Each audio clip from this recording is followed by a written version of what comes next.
Hey, oh, hey, how's it going? Good morning. This is Christy, and you're following my weight loss journey with diet, exercise, routines, even though I have ADHD and plenty of other excuses to fail. So, we left off, we're still doing our psyllium husk powder, and we decided that that doesn't go very well with bentonite clay. Well, one of the things I was looking at when I was actually looking at the bentonite clay is on the backside, it said, this can be used for brushing teeth. And I'm never one to want to waste a product. You know, I already spent money on it and I was just like, no way.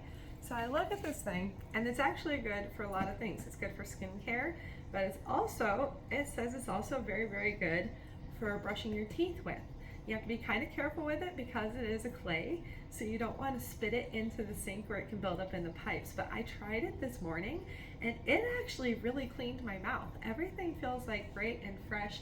It doesn't have that same minty feeling, but it's just a really like naturally clean kind of feeling on my teeth.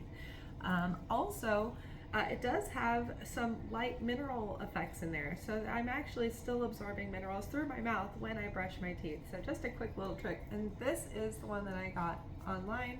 No, I'm not sponsored by anybody. This is just the one I got. Also, I've been taking my psyllium husk powder as a little bit of a dietary aid still. I don't like psyllium husk powder. I could demonstrate it on a different video, but it basically turns into like a hard gel if you leave it alone long enough. But I thought I would demonstrate the method that I use that's been helping me kind of take it like in a more doable way. So I'm just going to take my little dose right here. I get my about a tablespoon and a scoop. This already has water in it in my little tumbly mug. I'm going to head and dump. Pop our cap on really fast. Make sure that's tight. Give it a good shake. You want to really, really shake this up because it needs that. It's definitely going to need to be chunk-free for me. Now, you have about 30 seconds before this turns into putty, and I'm just going to chug it.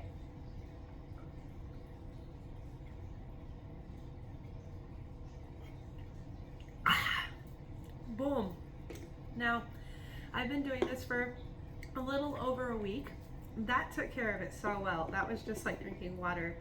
Now that's going to turn into a full-on gel in my stomach. Like you'd actually be able to pick it up and play with it out of the cup.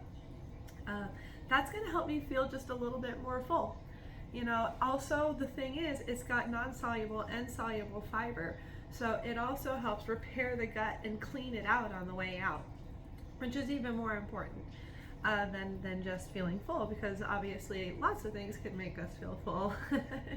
I have been doing that a lot too though. I've been trying to work on just more raw vegetables and fruits and stuff like that. Like last night I was having some good healthy food and everything turned out really nicely, but then I was still craving Cheetos and I had that bag in my car and I went out to the car and I took like, I don't know, like 5 Cheetos out of the bag, and I went ahead and popped them. And for the rest of the night, it felt like I had eaten a whole bag of Cheetos minus the stomach ache. So that was kind of neat. After that, I've been mostly just trying to stay on the bracelet points, just trying to stay self-disciplined. And this morning, I'm going ahead and trying just to work out. You know, it's just so important to try to incorporate that too. The other thing is those digestive walks really, really make a difference. So anytime I'm feeling like I'm not really feeling the full yet, you can take yourself for a quick little walk and go. And I think a lot of times, especially for me, it's got to be like a stress level. I use food partially to help calm myself down, and that's just an old trick that happened because of my CPTSD. When I was traumatized as a much, much younger child, I was given food to help deal with the trauma that I was going through, and unfortunately that still happens today. So a lot of times, a lot of my food and diet is just working on making sure I stay regulated, making sure my emotions aren't being triggered all day long or something like that. Otherwise, I'm surely going to struggle with the diet as well. So it's just, this is a little bit of a jumbled thing, but I think it's really important to also include things like meditation, possibly therapy, and just things like that that can help keep your diet more regulated from an emotional stance, because a lot of things just are mental as much as they are physical, and some of those mental triggers are not really exactly in our control. So do want to make sure we're keeping an eye on that and sticking to the plan. But otherwise, things have been kind of moving along. I'm going to try to just be a little bit more determined to stick to my beads instead of letting it cave. I'm going to try doing anything else but eating other than that. Right now, it's just really difficult because when I feel those emotional triggers, certain things that are brought up and I see them, it just makes it really, really, really hard for me to keep those down. And sometimes it's just easier to eat that bag of Cheetos. Although it's usually sugar, because most ADHD people, sugar will make them a lot more hyper, and then they crash out. With me, my particular kind, if I have sugar, I just crash out. So that kind of helps me, but it's a little bit more of a crutch that I want to try to stop using.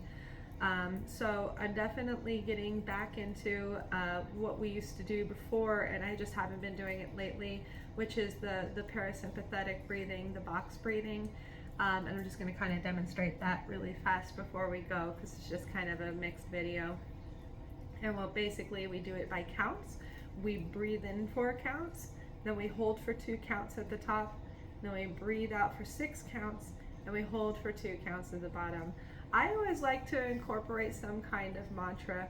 And if you're dealing with stress or something where you used to deal with unsafe situations and now you are safe, it's always good to throw in just a little mantra with it. I like to say, I'm safe in my home, I'm safe where I am, and just kind of throw that one out there. So let's kind of do that together. I'm going to do the in my head. So when I breathe in, I'm going to say I'm safe in my home. When I breathe out, I'm going to say I'm safe in my head. So let's go together.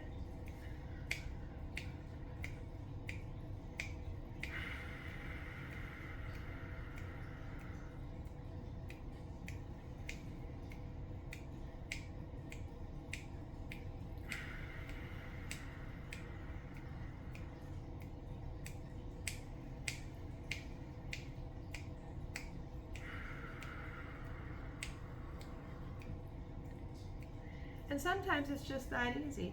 I actually already feel calmer now just because talking about stuff kind of makes me stressed out as well. So that just little breathing at the end there really kind of put me in the right place. And so I think we need to learn sometimes that when we're reaching for something, we need to make sure that we're reaching for the right things that'll actually heal us, not the things that are going to continue to harm us. And sometimes it's always good to look at our stuff, things weren't working one way, but turns out we can make them still work another way.